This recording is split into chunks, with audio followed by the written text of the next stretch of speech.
على آلك وأصحابك يا رحمة للعالمين صلى الله عليه وسلم۔ سورہ البقرہ شریف اور اس کی آیت نمبر 25، پارہ نمبر 1 اور اس کا رقم نمبر 3۔ اس کے گزشتہ آیت میں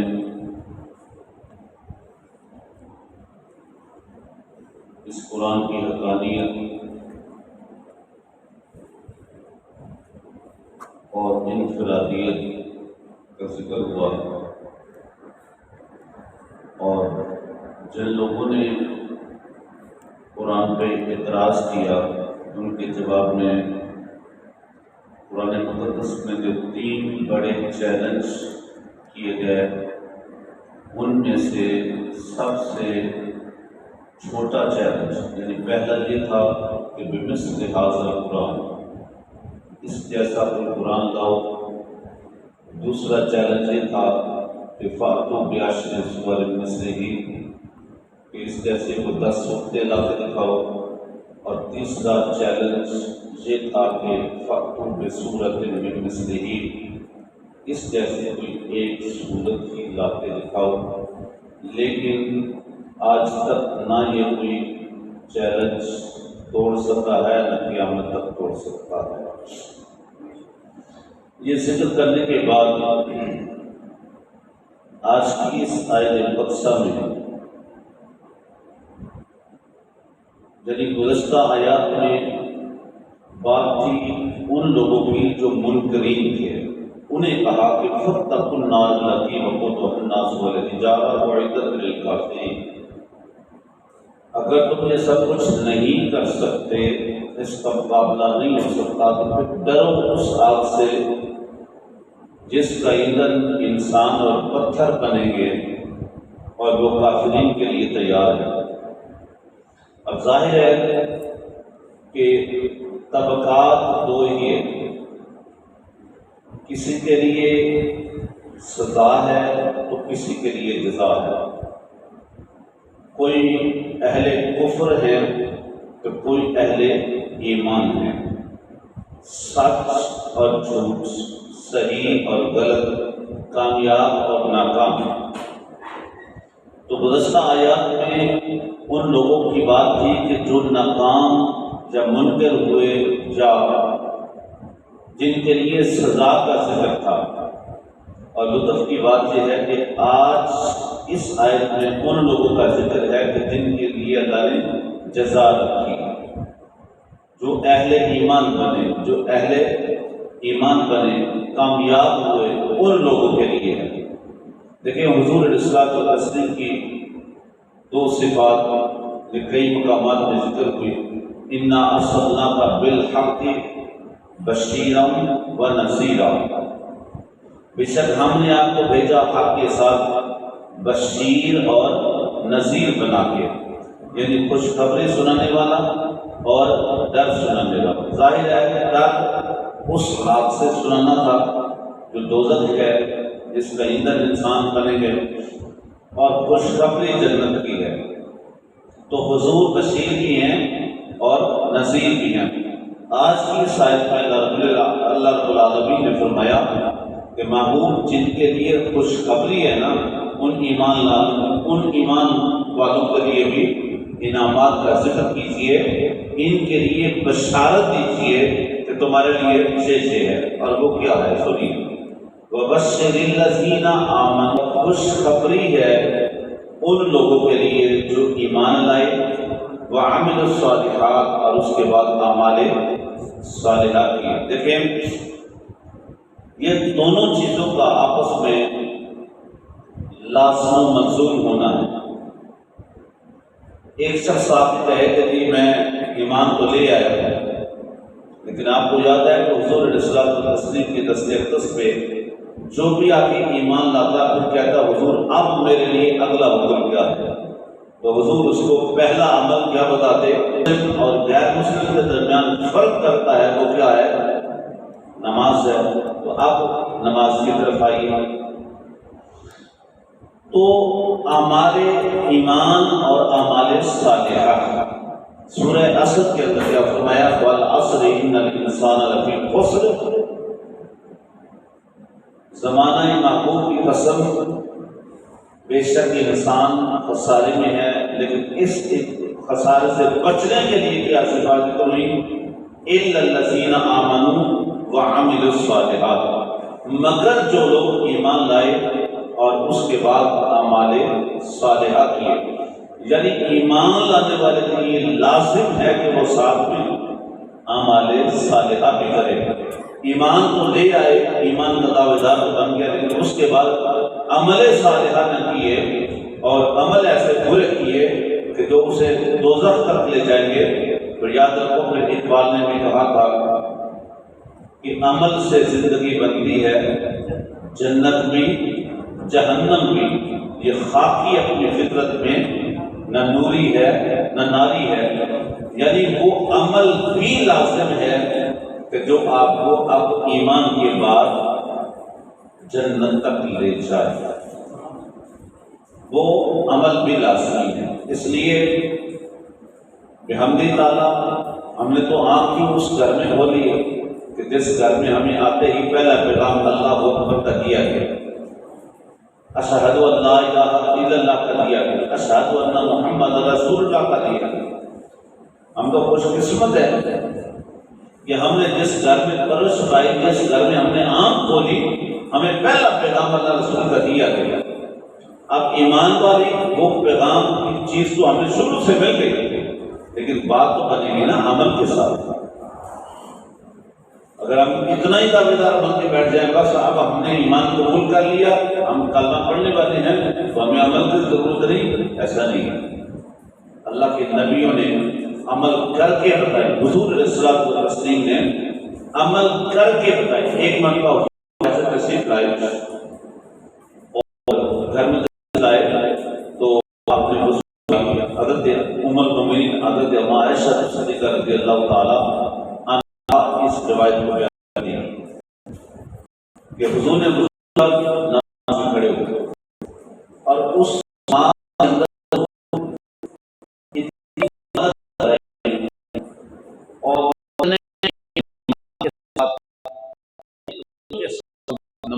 کر رہے ہیں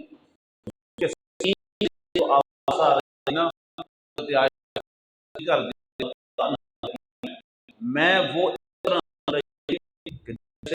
ٹھنڈی کے اندر پانی پک رہا ہو اور اس ابلنے کی آ رہے ہو، میں وہ سن رہا اور حضور کی آنکھوں سے آنسو جاری تھے۔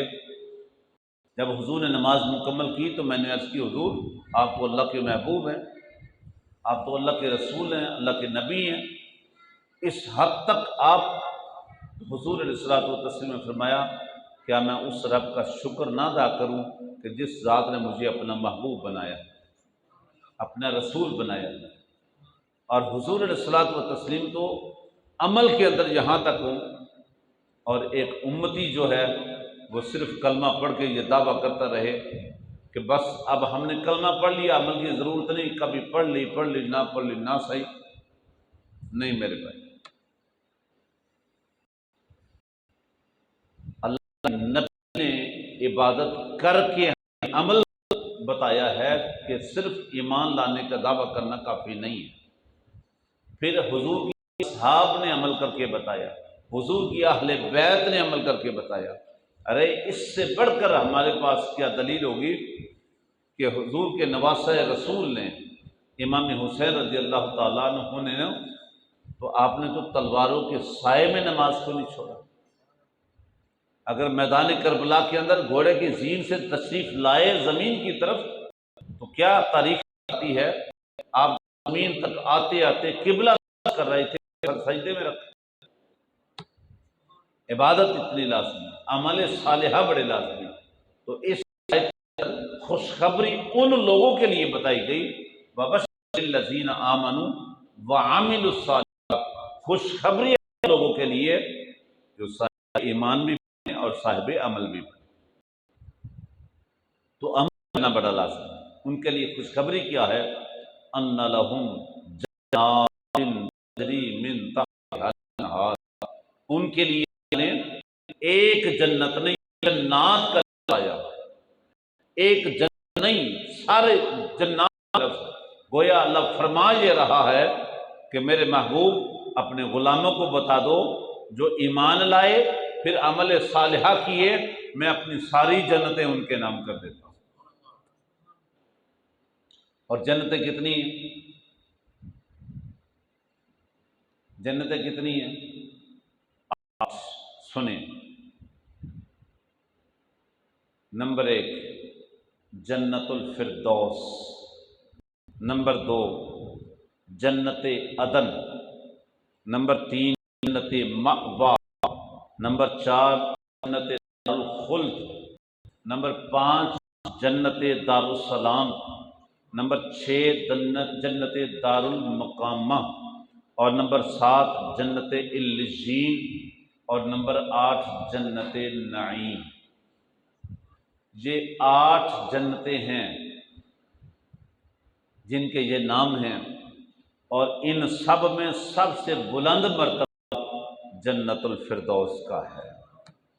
اس لیے حضور فرماتے ہیں جب بھی اپنے رب سے مانگا کرو تو جنت الفردوس مانگا کرو، اس کی عطا میں کوئی کمی نہیں۔ سب سے اعلیٰ درجہ کون سا ہے؟ جنت الفردوس کا۔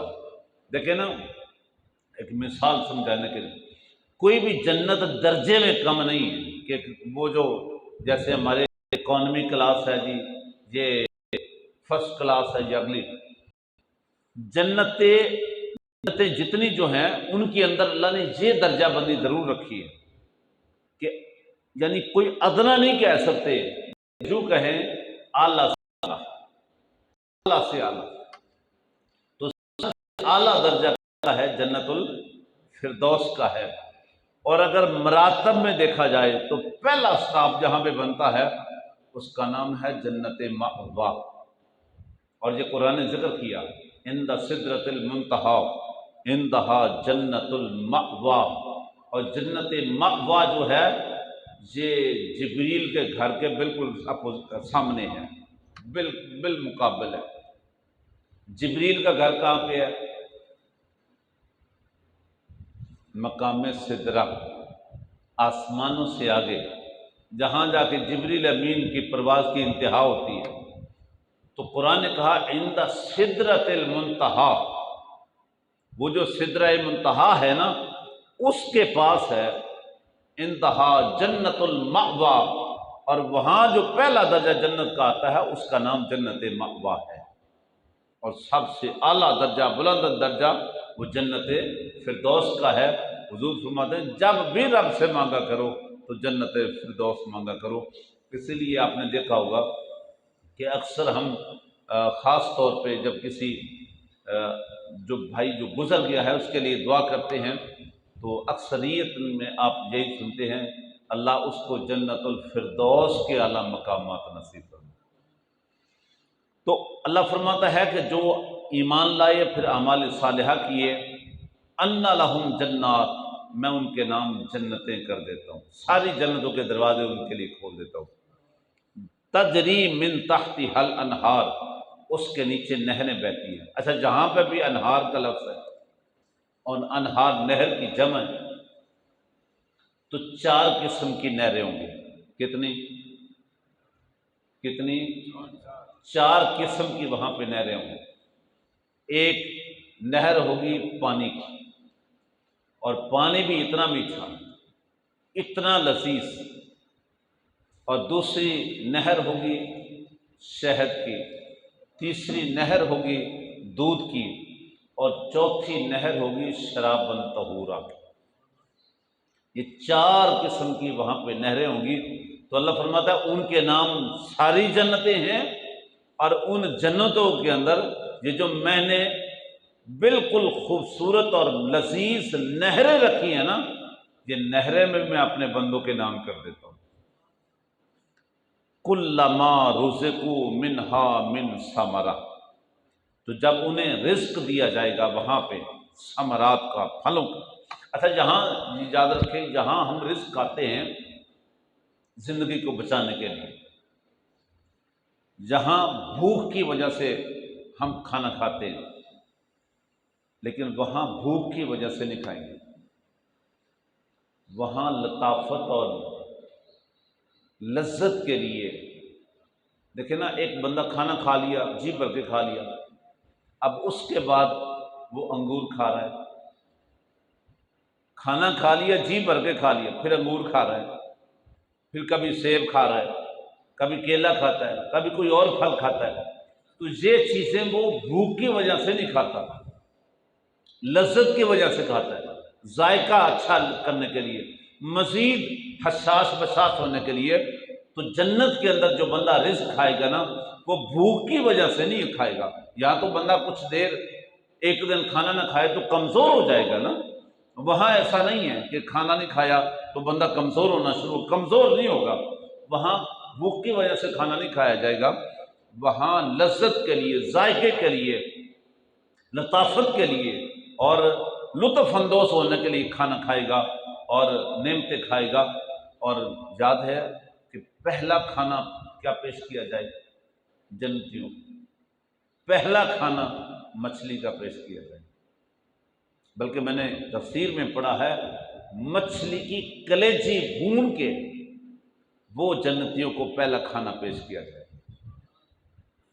اور جنت کے اندر عمر کتنی ہوگی، بندہ کس عمر کے حصے میں ہوگا، تو یاد رکھیں جنت کے اندر کوئی بوڑھا نہیں ہوگا۔ وہ ایک خاتون آئی تھی نا حضور علیہ الصلوۃ والتسلیم کے پاس کہ آقا میں جنت کی امید رکھوں، تو حضور نے فرمایا جنت میں کوئی بوڑھی نہیں جائے گی۔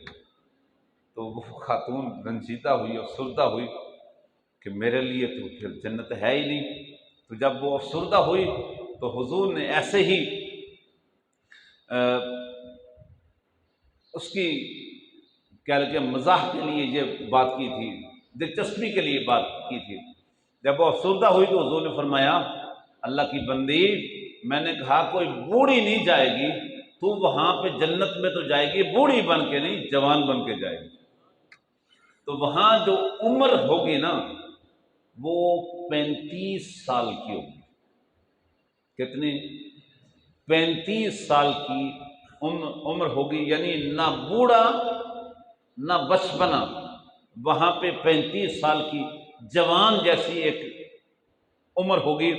اس حصے میں جنتی جنت کے اندر رہیں گے، پھر وہاں پہ بڑھاپے کا اندیشہ نہیں ہوگا، وہاں پہ کمزوری کا اندیشہ نہیں ہوگا، وہاں پہ کوئی ناپاکی، کوئی غلاظت، کوئی گندگی نہیں ہوگی۔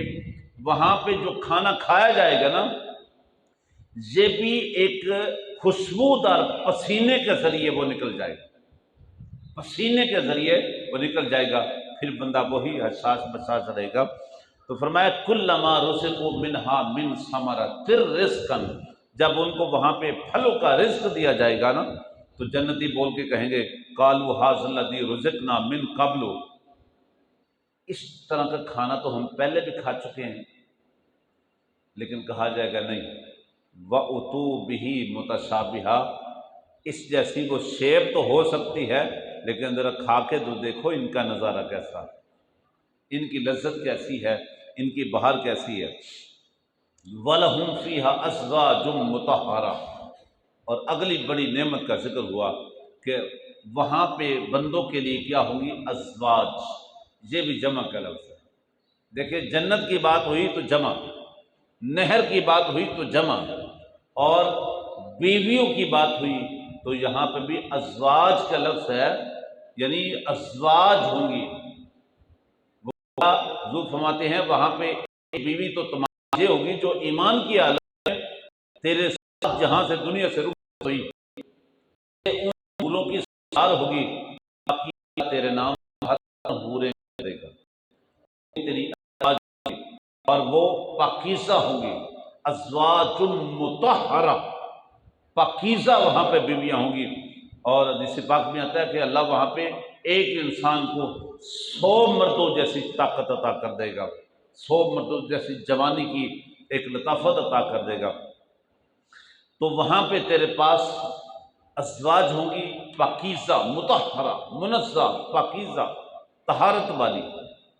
وَهُمْ فِيهَا خَالِدُونَ، اور یہ جو اعزاز مل جائے گا، یہاں تو دنیا کے اندر تو 4 دن کی چاندنی پھر اندھیری رات، یہاں پہ ایک وقت میں آپ دیکھتے ہیں کہ ایک بندے کے پاس پروٹوکول، وہاں اس کے لیے چہل پہل، آگے پیچھے جناب لوگ پھر رہے ہیں، کیوں جی فلاں افسر ہے، فلاں وزیر ہے، فلاں مشیر ہے، اور کچھ عرصے بعد سابقہ کہہ کے بیکار ردی کی ٹوکری میں پھینک دیا جاتا ہے، پھر نہ وہ پروٹوکول، نہ وہ مزہ، نہ وہ جناب چہل پہل، نہ وہ تنخواہ، نہ وہ آمدن، وہ کچھ بھی نہیں، تو بقیہ زندگی پھر ساری زندگی وہ یاد ہی کرتا رہتا ہے، میں فلاں افسر تھا، میں فلاں تھا، ادھر ڈیوٹی کی، ادھر ڈیوٹی کی، پھر وہ دنیا میں وہ یاد ہی کرتا رہتا ہے، پھر کچھ نہیں ہوتا۔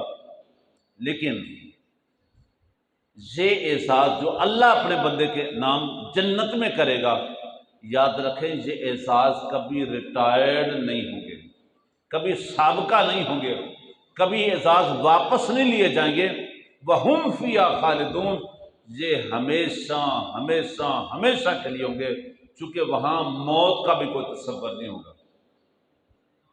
وہاں موت کا بھی کوئی تصور نہیں ہوگا، وَهُمْ فِيهَا خَالِدُونَ، یہ بندہ وہاں پہ ہمیشہ رہے گا، اور جو اعزاز اللہ بندے کے نام کر دے گا یہ اعزاز بھی اس کے پاس ہمیشہ ہمیشہ رہیں گے۔